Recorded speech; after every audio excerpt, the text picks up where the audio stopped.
نہ پوچھو جو میرے گود میں ہے اس سے پوچھو، یہی بتائے گا۔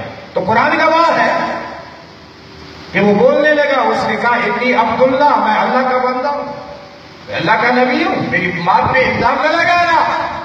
لیکن یہاں جب رسول اللہ کی زوجہ محترمہ پہ انگلی اٹھی تو میرے رب نے فرمایا یہ اس کی صفائی اور پاک دامنی اور عفت کی بات کوئی بندہ نہیں کرے گا، رب کرے گا۔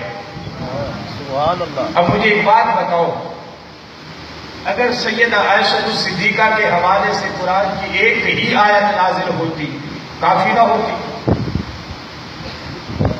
کافی نہ ہوتی، لیکن ایک نہیں، دو نہیں، تین نہیں، 17 آیتیں نازل کی رب نے، اور ان میں بتا دیا میرے یار یہ منافق جو کہتے ہیں کہنے دے، تیرا رب یہ گواہی دے رہا ہے اور قرآن میں یہ 17 آیتیں نازل کر رہا ہے، قیامت تک تیری اس پاک دامن زوجہ محترمہ صدیقہ بنت صدیق کی پاک دامنی ممبروں پر بیان ہوتی رہے گی، اور یہ بھی بیان ہوتا رہے گا کہ جس کے گھر والوں پر انگلی اٹھتی ہے وہ خود صفائی دیتا ہے۔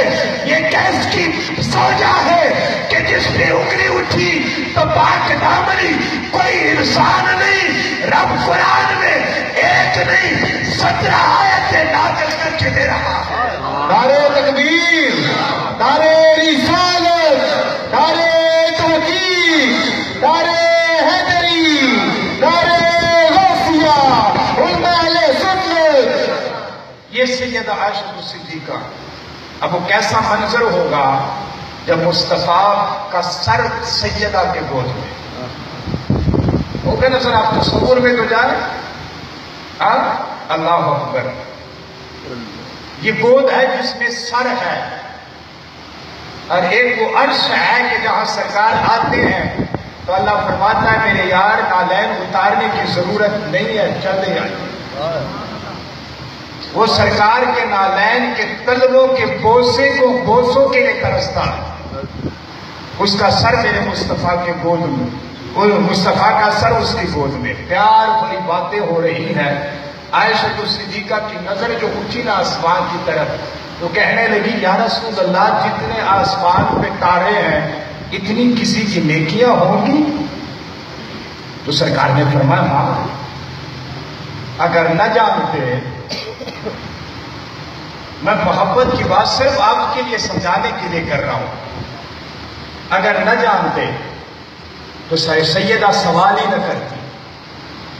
سیدہ کا سوال کرنا اس بات کی دلیل ہے کہ سیدہ کا بھی عقیدہ تھا جو ہم نہیں جانتے، مصطفیٰ جانتے، اس لیے تو سوال کیا۔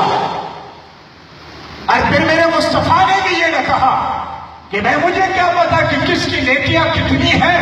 میرے مصطفیٰ نے فرمایا عائشہ جتنے آسمان کے سینے پر تمہیں ستارے چمکتے نظر آ رہے ہیں اتنی نیکیاں خلیفہ دوم حضرت سیدنا فاروق اعظم کی ہیں۔ فاروق اعظم کی اتنی نیکی، سیدہ کے دل میں یہ خیال آیا کہ اگر عمر کی اتنی نیکیاں ہیں تو خلیفہ اول کی نیکیاں کہاں گئی، تو ان کی نیکیاں کتنی ہیں؟ تو میرے مصطفیٰ مسکرائے، فرمایا عائشہ اداس ہونے کی ضرورت نہیں ہے، عمر کی یہ ساری نیکیاں اور تیرے باپ کے وہ چند لمحے جو غار میں ساتھ گزرے ہیں وہ ایک طرف۔